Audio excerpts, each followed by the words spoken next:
Just a couple of best friends hanging out, best friends hanging out, best friends hanging out.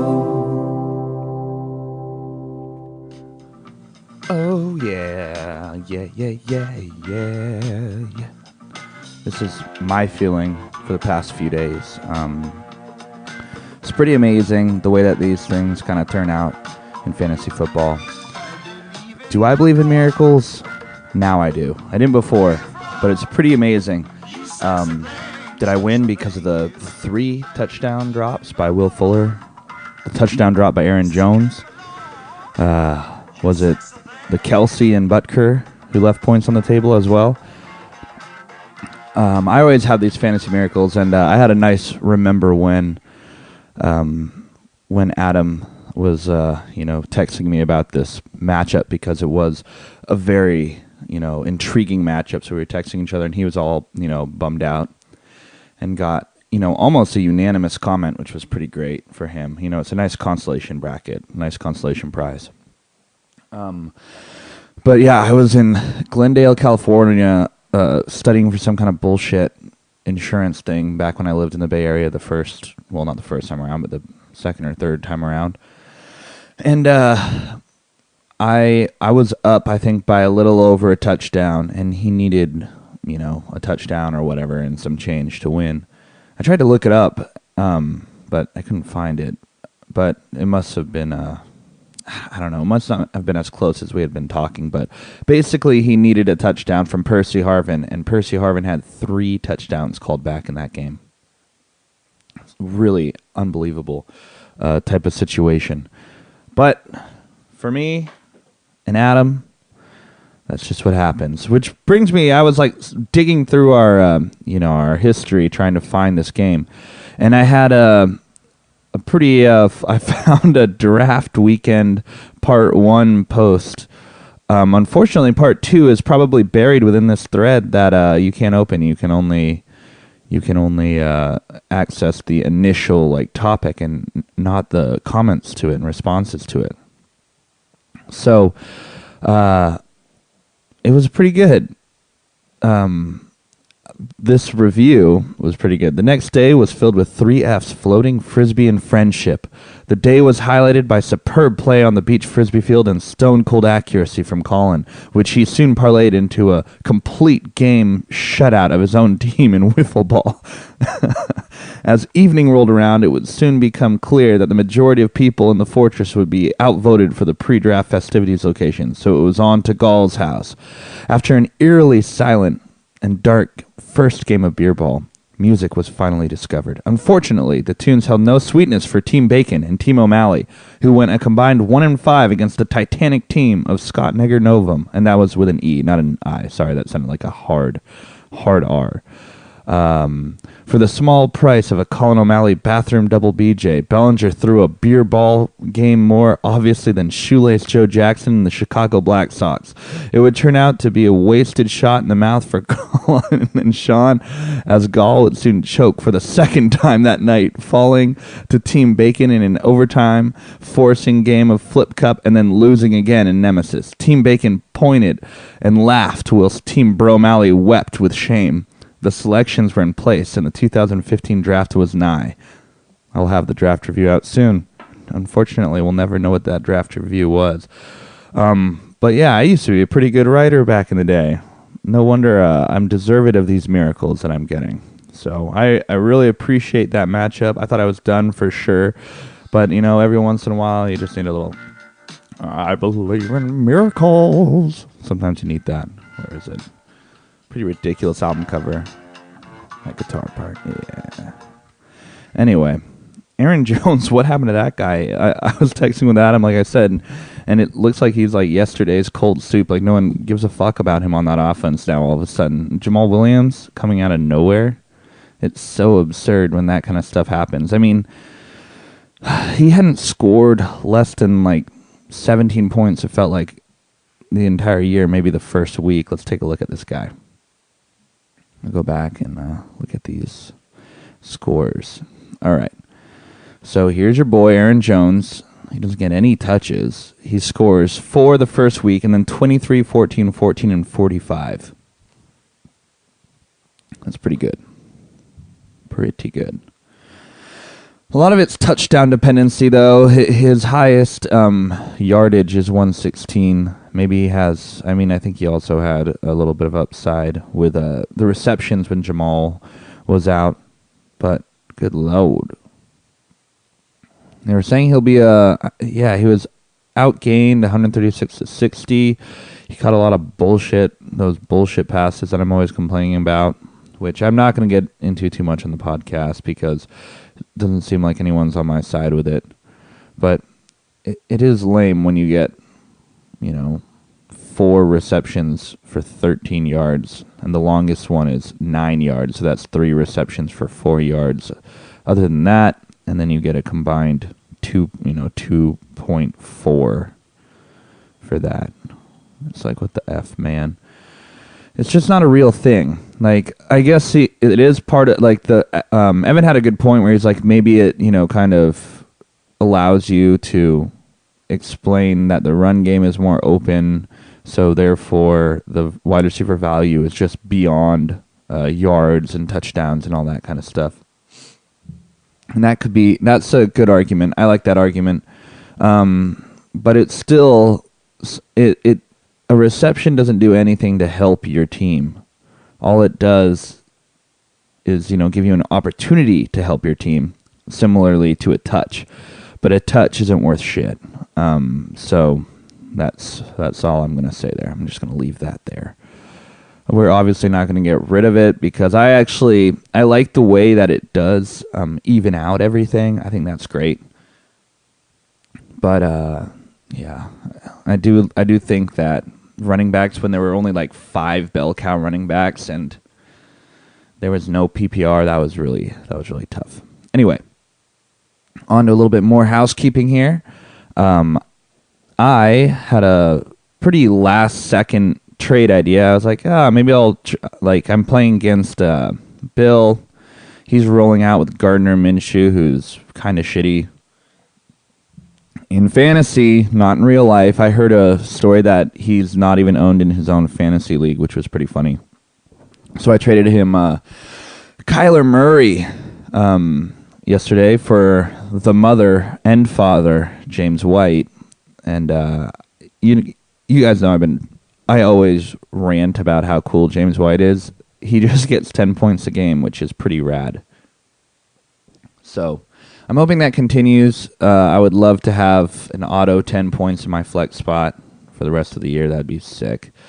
Jordan Howard, it's like, how can you trust that guy? Melvin Gordon, it's not looking good. I'm hoping that the Chargers get out of their K-hole. Oh, by the way, the new rock bottom for the Chargers, I thought it was waking up in your 5-year-old daughter's bedroom covered in your own vomit. No. Now the San Diego Chargers woke up covered in their own vomit in their 5-year-old daughter's bedroom and then smothered her with a pillow. That's the new rock bottom for the Chargers. And no one's on their side. Those pictures were so sad. It's just like a horde of yellow and black and then like one lone blonde girl in the sea of yellow and black. Poor thing. I hope she got it out okay. Yeah, that's tough for old Colin and the Chargers. They really, really hit rock bottom now. So if Melvin Gordon could do anything, that'd be great. At least it looks like his snap count is there, and they were getting their asses whooped, so it doesn't look like he's as game script dependent as I thought he was going to be. So right now, I wouldn't say I'm losing the trade because DJ Moore has done well for me, but it's not good. It's not good. And thank God for DJ Moore last week because I was in trouble. I started DJ Moore in my flex spot like an idiot. Always starting your London guys or your Thursday guys in your flex spot is never a good idea. You want to have that versatility to, be able to change them in case something happens. And sure enough, something happened. Marquise Brown was ruled out. And I was assuming he was going to play the whole week. So then I had to scramble in the morning and get Willie Snead, who did fucking nothing for me, but it's better than a 0. I think he had like 3 or 4, so I would have lost if I hadn't done that. But, yep, Kyler Murray for James, the mother and the father, White. So, Kyler Murray is gone from my team now, and I'm going to have to figure out a new team name. Kyler barely newer went 4-2, and it looks like our standings are pretty much set up for the playoffs here. I think that 6th spot is going to be a battle royale between Zeke, Aaron, and Comeback. Because Charkula is going to fall out for sure. 587 points isn't going to get you anywhere. He has one more win than those guys, but if he ends up tied with any of them, he's just done. So it looks like it's going to be Bill, Andrew, me, Colin, Maxwell. And not Charkula, and one of those guys. But speaking of Maxwell done, did anyone else notice this little commish update? I guess it wasn't that long ago. I mean, that recent. But M. Dunn, assistant commissioner, how did I just notice this? It was like 3 months ago. Is this another shadow government thing in case Pebbles drops dead of a heart attack? His evil plan is still intact with some kind of death pact he has with Maxwell Dunn. Anyway, did we vote on this? I don't remember. I would have voted for myself, co-commissioner. Can I still put myself out there? Co-commish. But yeah, Count Charkula is pretty funny with these fab bids.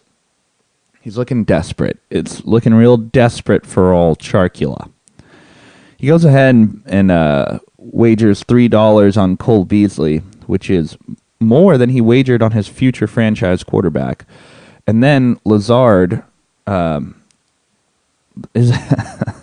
That sounds like that guy who says he worked at Area 51, Bob Lazar. There's like that Netflix documentary that, of course, I watched. It's about aliens. Bob Lazar, Area 51. He was on the Joe Rogan podcast, too. It's called Bob Lazar, Area 51 and Flying Saucers, with a hearty 20% Rotten Tomatoes. Yeah, I think that's basically... that guy's going to help...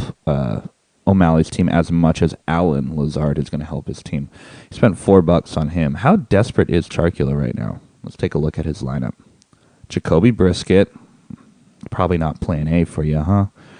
Robert Woods, he's been a real major disappointment. DJ Chark has been amazing, but unless he's playing my team in these last 3 weeks, he's not getting more than 6.4. Still rolling with Matt Burita. I guess you gotta when he gets 13 carries. That's not too bad. And he's getting catches. So Coleman's back, and that's going to be a weird timeshare to navigate, so that's probably not plan A for you either. David Johnson is picking back up, it looks like. 25, 17, 17, 15. That's nice. All right, and then Jason Witten... He's actually been surprisingly okay tight end. I know that everyone's freaking out about tight ends this year, but I feel like tight ends suck every year. They always suck, and that's why you want one of those top-tier guys. And then you get one of those top-tier guys, and they don't do shit, and then you're like, damn it, I just spent my third-round pick on Zach Ertz, and he hasn't had more than 11 points all year. So, Cole Beasley's in there. You have Geronimo Allison, who was doing nothing for you.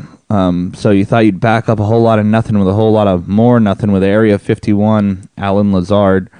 So good for you trying. I mean, it's more than what I can say for Brad and Scott. Whereas, Brad's still sitting there with 6 moves. Let's see. Has Brad done anything? No. I guess Brad's happy with his team. Just chilling. All transactions. Let's take a look. Maybe he did something. What do you do, Brad? All right, I'm scrolling. Dude, just because you're in King's Landing doesn't mean you're in the show Game of Thrones and don't have a cell phone. You can make some moves, buddy. Next 25. So previous 25, you haven't done anything. 25 before that. Haven't done anything, so 50 moves since you've done a move. Oh, wow. We're still going. Okay, there you are. Jack Doyle. The the last move you made was trying to hedge your Hawk and Cock bet, or was he on buy? He must have been on buy. That's hilarious. Come on, man. We gotta get something from you. I think even Scott's done something. No, that's not true. Has Scott? Yeah, Scott's he got Marquise Goodwin. So Scott has done something sooner than you. So come on, Hawk and Cock, get in the game. Strap those shoes on your feet and put that helmet on and get in there. Anyway, I'm kind of rambling here. But yeah, again, here's how I picture, freaking our guy, Brad, chilling around in King's Landing. He's like, yeah, zippity-doo-dah. This is everyday life without a song coming out of it. This is Brad walking along. Oh, is that the mountain? Hey, mountain. No, you're looking good today. Beautiful eyes you have. All right, buddy. All right. Trying to get a espresso. Anyway, Brad, we really need you to do something. Because it's not like... all right, how do I turn this shit off? I can't embed the songs anymore because, YouTube kicked me off. So I just kind of hold it on my cell phone right here. Loving the sound effects, Weaver. It's about time that you got a little bit of laughter for your podcast, and I approve. Okay, let's get right into it. Let's get into this week's matchups. We start off with Kyler, barely newer. Going to need to change that name. Haven't thought of one yet. I spent about an hour thinking of names, and I need to change that, but we'll see. We'll change it soon. We got Lamar Jackson versus Kyler Murray, which I was actually going to start Kyler instead of Lamar, but I decided to make this trade and went through. So I think it's going to be a pretty even quarterback battle, if not Kyler Murray having a little bit more success against a shitty New York Giants team. We got Jones versus Allen. Should be pretty even. It gets a toss-up forever for whoever might do more. Got Tyrell Williams going up against Green Bay, which I don't like for Williams. I don't like this matchup for the Raiders. I think that defense is ferocious, especially in Wisconsin at Lambeau Field. I got Jeffrey against Dallas. I think that's going to be a shootout. I got Marquise Brown going. We'll see if he plays. If not, then I might have to dig back on the waiver wire. Do I even have a backup wide receiver? Yeah, shit, I don't. That'll be scary. I'll have to drop my beloved Carolina defense. By the way, Carolina defense for real. Look at this. 8 points against Tampa Bay. Then they had 13, 14, 14, and 21. They have 8 interceptions in those last 5 games. They have 6 forced fumbles, a touchdown, and a whopping 3, 11, 17, 24, 26 sacks in 5 games. Defense is for real. That Carolina defense is for real. I don't think it's matchup dependent anymore for them. I think the Niners are going to be a really stiff test, but yeah, I'm keeping them on my bench because I like them. Anyway, I got the mother and the father, James White, going up against Duke Williams from Buffalo. I guess he had a touchdown, so you're kind of hoping for another plunge from him. Against Miami, it's not the worst idea. It could definitely happen. And you're just kind of rolling with Buffalo, like random-ass Buffalo players against Miami, which, again, not the worst strategy. You got Singletary going against Miami. You got the tight end, Dawson Knox, going up against him. And I caught you at a really good time because the number 1 running back in fantasy, Christian McCaffrey, and the number 1 wide receiver in fantasy, Chris Godwin, Chris and Chris, they are both on the bench for me, for you, and Samuel, who's been killing it. I guess not killing it. He has 6 and 4 before last week, but he had 2 big touchdowns last week. And I think he might have out. Let's see how many points he has. His rank is 83, and DJ Moore's rank is 73. So a little bit better for DJ Moore, but I remember saying in the beginning of the year that Curtis Samuel is going to be a better value because you get him like 2-3 rounds later in the draft, and so far that prediction's paying off for me. But I've got myself in this matchup. I think I win, go to 5-2, hand champion Diamond Bill Bourbon Minshew, his first loss of the year. I'm doing it for the people. You know, it's not like you can't say I'm doing it for the people, because I definitely am. We need a Bill loss. And I'm going to give it to him. All right. So, next up, we got I Am the Walrus versus Alan of Troy. I don't really get this Alan of Troy. I guess it's a Helen of Troy thing. But Helen, it's not really the same. But you know what? It's better than your last name, so I approve, Colin. Good job. I do like Josh Allen. He's a fun real-life quarterback to watch. And a fun fantasy quarterback to own. He is always in games, it feels like. The only loss they have was against New England, and they were right there. They should have won it if not for him and his 3 interceptions. But they probably wouldn't have been in that game at all if it weren't for him in that defense. So, the team's looking good, Colin. You got Josh Allen. You got Tyreek Hill back, who looks like he hasn't missed a beat, but he had a upper body injury, so the lower body doesn't really get affected at all in those kinds of situations, and Tyreek Hill looks amazing. Did anyone see that backflip he did after that touchdown? It was unbelievable. I was like, that guy is so athletic. He was like 12 feet off the air. All right, so Amari Cooper's injured. That's not good for you.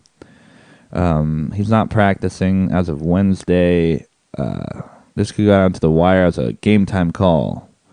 All right, so that sucks. You got the better Washington running back, in my opinion. I think that what's it called? Adrian Peterson, was kind of a flash in the pan. I don't think that he is going to have another 20 carries or whatever it was. What did he have? 23 carries. Yeah, I just don't see that. He just can't catch the ball at all. So it's like he's a complete dinosaur in the run game because everyone wants to have a versatile player back there. Look at, Christian McCaffrey, Saquon Barkley are perfect examples of, running backs that can catch the ball as well as a wide receiver in most cases. You're going up against my boy Andrew. Got Wentz versus Allen. That's going to be a shootout in Dallas. So then you got the Miami thing going on. So and you stacked it with the John Brown wide receiver combo. I like Golden Tate because he's stealing my boy Sterling Shepard's production, which is really fucking frustrating. But there you go with Golden Tate versus Brown. I like Tate. Lockett, Hill. I like Hill. Thielen, Williams. I like Thielen. So yeah, I think depending on Kamara's availability, I think it's going to be a Pebbles win. But I wouldn't be surprised. I mean, you got Austin Hooper, the number 1 tight end in fantasy. Let's talk about stealing my guy's receptions. He's got more targets. Oh, I'm going to sneeze. Hold up. He's got more targets and more receptions, I think, than Julio Jones, which is really frustrating. But Austin Hooper is killing it for you. He only scored below 10 points in 1 week, and that was a win against, of course, Zach Ertz and the Philadelphia Eagles. So that's a good pickup that you had with Austin Hooper. Andrews has also been a very good fantasy tight end. We'll see how he does this week. He gets a nice target volume, so he could be around 10 points. Chris Carson against Baltimore, and it's going to be tough. This is kind of a toss-up. I got Pebbles, though.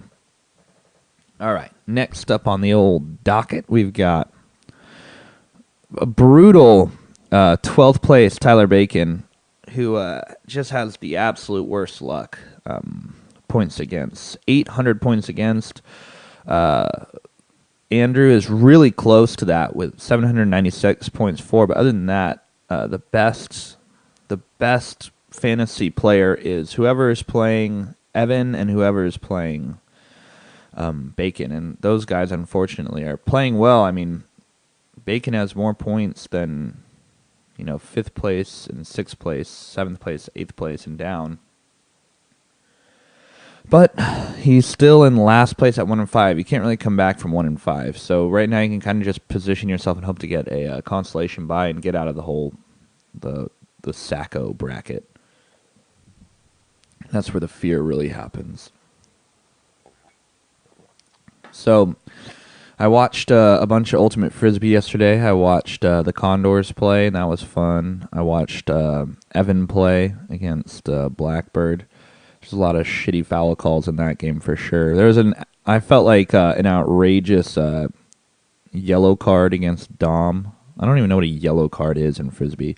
But it was like a blue, then it was yellow. And I was like, I don't even know what this means at all. But I thought it was completely unintentional, the contact that he had. And I thought that it was just an accident. He landed on his leg or whatever. And then they said it was a dangerous play. And I thought that was bullshit.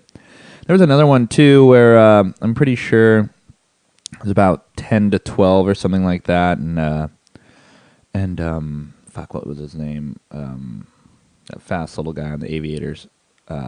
He had a nice D on someone on Revolver, where he kind of maybe went over his back a little bit, but not that much. It was against Cassidy, and Cassidy said he hit his arm, and like the replay like clearly showed that he didn't. He might have hit his hand a little bit, but it was kind of bullshit.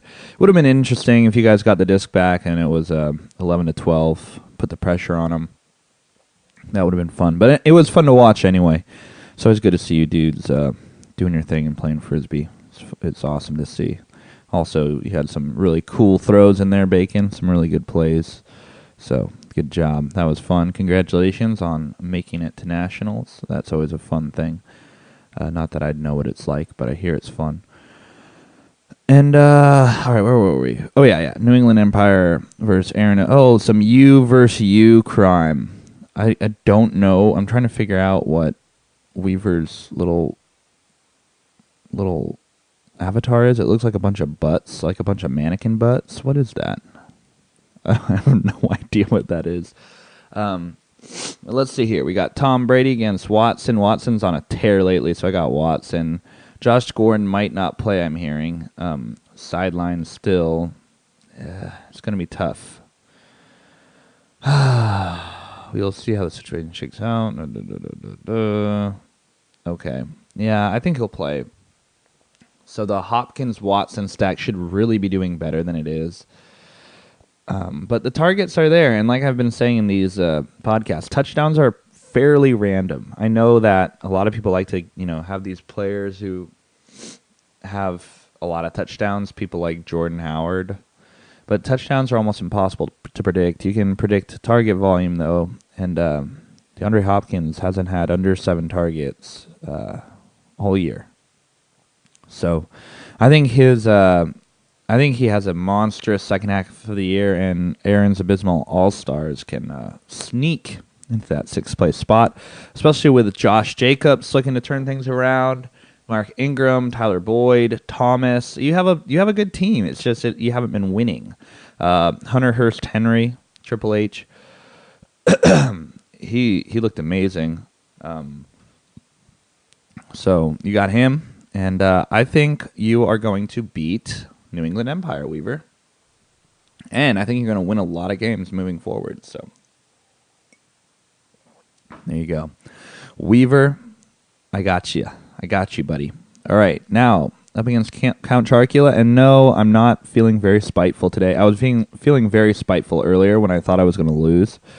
But after that win, it's pretty amazing. I'm just basically feeling like Brad right now with this win. But yeah, the difference between 3-3 and 4-2 in this league is massive. This disparity, zippity-doo-dah.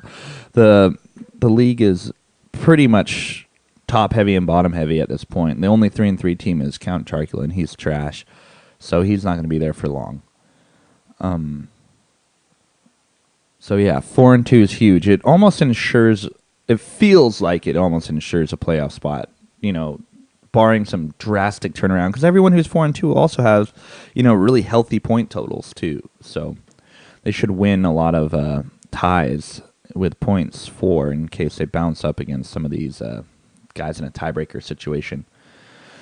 But it's a long season. You never know what can happen. So hopefully these 4-2 guys kind of stick around, and people like Scott and Bacon just start feasting on teams and ruining their playoff lives and hopes. But not this week, because I've got Aaron, and now Charcula versus Dunn. I think by default I basically have Dunn, Shadow Government, Kokomish. Jacoby Brissett, like I said, probably. I already went over your roster. None of it is Plan A. It's all like Plan D, E, F, that kind of shit. It'd be interesting to see who you actually drafted, which I'm going to do right now. Draft results. All right. By team. Where are you? There you are. Count Chocula. David Johnson worked out. Juju. Robert Woods. Sonny Michel. AJ Green. Ooh. Matt Breida. I still don't know how to say this guy's name. Darius Juice. Guise. Geronimo Allison. Anthony. You don't have a single player that you picked where you're like, that was a hit. Jamal Williams. Oh, he had a great week. Oh, but he's on the team of the guy that you're playing now. That's brutal to play against a guy you drafted who's now killing it. That always feels bad. Oh, man. Russell Wilson against Brissett. I got Wilson. Woods against Metcalf. I got probably Woods, but not by a lot, only because they're playing Atlanta. Chark versus Davis. I got Chark. Robinson against New Orleans. I like his target volume. I like Robinson. Dalvin Cook. I got him. Montgomery. I got him. He's looking good. Both your guys' tight ends are tough. Sonny Michel is starting to get some good volume, so I said about him earlier, but he's actually playing well, so I take that back. Against Frank Gore, actually, this is going to be closer than you think, huh? Still, I gotta roll with my guy Max here. Still got Todd Gurley potentially a go, but it's not looking good for Todd. It's just been a tough 2 years for him, it seems like. He hasn't eclipsed 16 attempts in a game this year. Yeah, I guess Jamal Williams is on the bench against Oakland. After that kind of performance, you don't think he's going to be a little bit better than Frank Gore? I guess you have him because he's going up against Miami. He's still getting a lot of touches too. Shit, Frank Gore. But really, he's... Okay. Yes. I would play him against Oakland, though. I mean, instead you have Montgomery against New Orleans, which is actually a really good team. Not a lot of people are scoring against New Orleans, I feel like. Let's see. New Orleans defense. Oh, well, fuck it. How do I even read this? They're giving up some points. Fuck it. What am I talking about? So, I got my boy Maxwell done. I think he gets it done. Not funny, not clever. All right. Let's see who we got up next here. True Comeback versus Hawk and Cock. The zombie manager. Still rolling with these boys. The Jacksonville defense. It's been 2, then 4, then 7 points. They're creeping in the right direction for you there, Brad. I think that they'll probably actually have a good week against Cincinnati. I mean, teams generally do. So, Cincinnati, Jacksonville, against the Rams, against Atlanta. I like Prescott and Gallup, that stack, especially against Philly. I think it's going to do well for you. McLaurin is going to do well. T.Y. Hilton's going to do well. Golly, your running backs are tough right now. You got Mustart, not must starting at all. He's must benching. You've got Connor on bye, and you're not trying to get his handcuff, I see.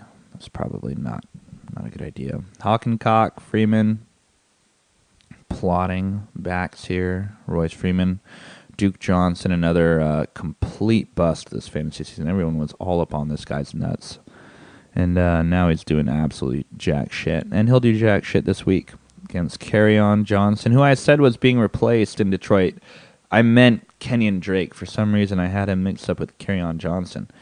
But Kerryon Johnson has been actually fairly solid as running back.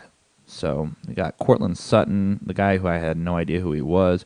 Robbie Anderson, who might be a little bit resurgent with someone who can actually throw a bomb to him. He had a great week last week. 8 targets, 5 receptions, 125 yards, and a touchdown. They always talk about that new stat being the best, marker for, like, potential fantasy performance for wide receivers. It's like air yards or some bullshit like that. Air yards seem like the most bullshit thing to me ever, because if you have a guy who's sprinting down the field completely covered and you overthrow him by, 10 yards or something, he still gets like 70 air yards, and that's got to skew, his air yard total, which is actually not that great, it seems like, if he never has an opportunity to catch the ball. All right, so you got Ingram, who I really like as a tight end. He's, especially with Sterling Shepard out, if he's back, it's going to be great for Ingram. But you've got a lot of Giants going. You got Ingram, you got Barkley. I think Barkley's going to be great. So this one's tough, but I think I got Ebird, and I think Hockencock goes deeper and deeper into King's Landing. Deeper and deeper into the world of Game of Thrones. I don't even know when you're back, where you're back, what you're doing there. You're basically Bill now. Let's just put it that way. You're basically Bill. You're traveling the world. No one knows where you are. Do you even have a phone? I don't know. But Brad, I don't know how you're still gold. How are you level gold? Doesn't make any sense. You're 2-4. How are you fantasy gold? Doesn't make any sense. Your winning percentage is not that much better than mine, if better at all. Where am I at? Kyler barely knew her. All right, so it's a little bit better than mine.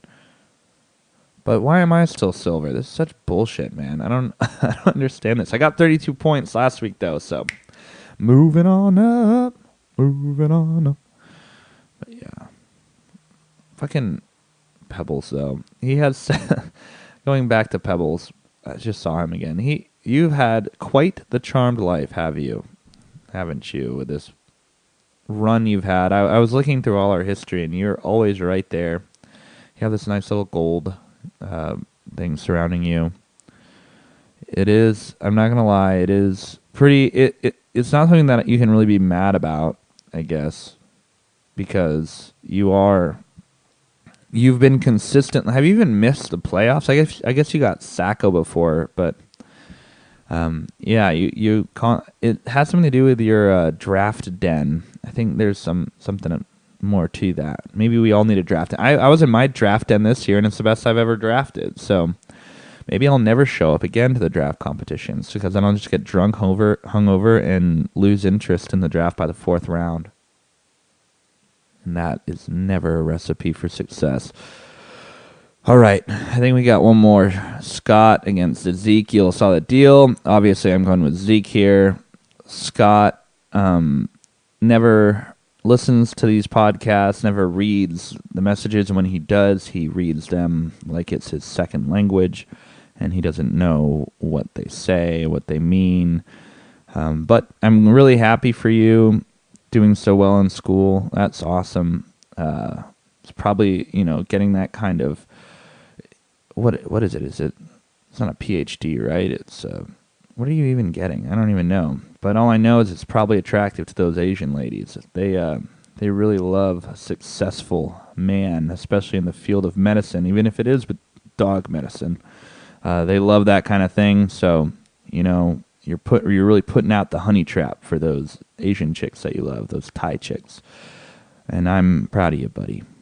But I'm not proud of your team. You got Phillip Rivers, who's really been horrible, waking up in a puddle of his own vomit in his 8 kids' bedroom. Edelman is sneakily one of the best receivers in fantasy, despite not having very many touchdowns. Stephon Diggs might be a nice sell-high candidate after that 42-point performance. Maybe bolster the rest of your team. Greg Olson's on a bye. Let's see what you do there. Do you have another tight end? No, we got Cook, so you'll probably put him in. Is Watkins coming back? Ooh, limited. Not good. They have Goodwin. Yeah, I just like Ezekiel Saladeal. I've liked his team the last few weeks. I got really lucky against it. Although I think you've probably underperformed the majority of the weeks that you've been predicted for. Let's see. It's kind of nice to look at it. So you're projected for, does it even say? Where the fuck does it say? Oh, here we go. You're projected 129. You got 115. God damn it. Wait, what is that? Compare managers, the button? No. This is the best part of the podcast, me trying to figure out how this shit works. Oh, God. All right. There we go. So, 129, you score 115. And then it just goes back to mine. So, fuck it. I don't care anymore. I imagine that you underperform quite a bit, or you'd have a better record. Anyway, that's all I was trying to say. Matchups. Here we go. Back to Scott's team. All right, so I got Zeke. I think you're going to win. I got me. I got Pebbles. I got Aaron. I got Dunn. I got Comeback. And I got Zeke. So there you go. This week wasn't brought to you by anyone because last week's episode was so shitty they decided not to sponsor me anymore. I'll come up with one later. I always find something to work with. But that's just about it. I'm actually hoping to get to the gym today at some point, so I'm trying to get out of here in 45 minutes or so. So anyway, thanks for listening, y'all. And really, usually I end this on a couple of best friends hanging out, but I think I'm gonna do something else. This for you, Andrew Pebbles. Yeah, we built this city. This is Pebbles every day of his life. He wakes up. It's very similar to Brad, but it just starts out on this part. This part is where it starts out on. Just a raging erection in the morning. Yeah. Dang, dang. Anyway, that's you, Pebbles. I don't know why you have a raging erection in the morning.